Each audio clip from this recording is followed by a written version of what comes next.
मराठी माणसाला शिवीगाळ करतो, मारतो, त्याला आम्ही धडा शिकवतो. 1001% झालंच पाहिजे असं.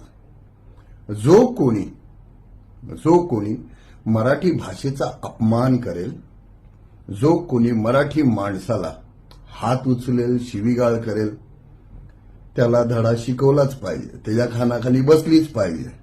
नो डाऊट बसलीच पाहिजे. कारण हा महाराष्ट्र शिवछत्रपती महाराजांचा आहे आणि इथे आवाज पण आपलाच पाहिजे. मग तो तोंडाने असो या हाताने असो, इथलाच पाहिजे.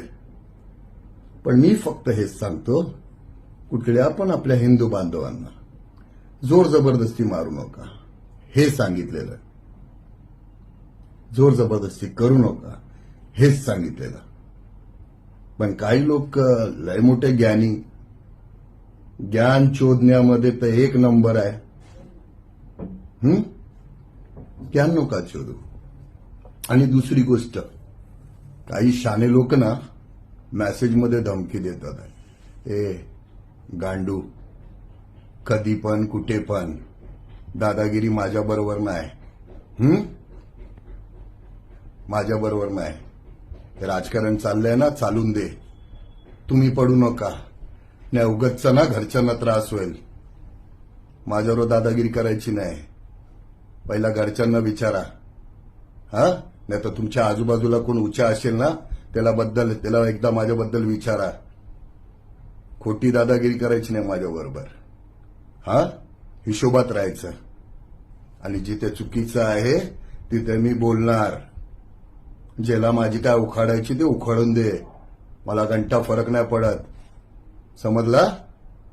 तर जे पण बोलणार ना ते हिशोबात बोला रे.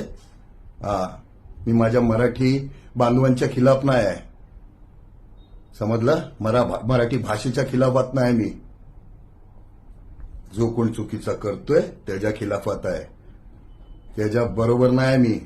जो कोण आपल्या मराठी भाषेच्या विरोधात बोलेल आणि मराठी माणसाच्या बरोबर चुकीचं करेल त्याच्या बरोबर नाही मी. मी फक्त हिंदुत्व बरोबर आहे. माझ्या हिंदू बांधवांना नाही मारायचं. जो चुकीचा करेल त्याला मारा. मी पण आहे बरोबर. बघू मग त्याच्या आईला कोण येतोय तो. तर दिमाग लावा जरा. दिमाग लावा. दिमाग लावा जरा. विचार करा. कोण कशाला बोलतो, का बोलतो ते विचार करा. जय महाराष्ट्र, जय श्रीराम.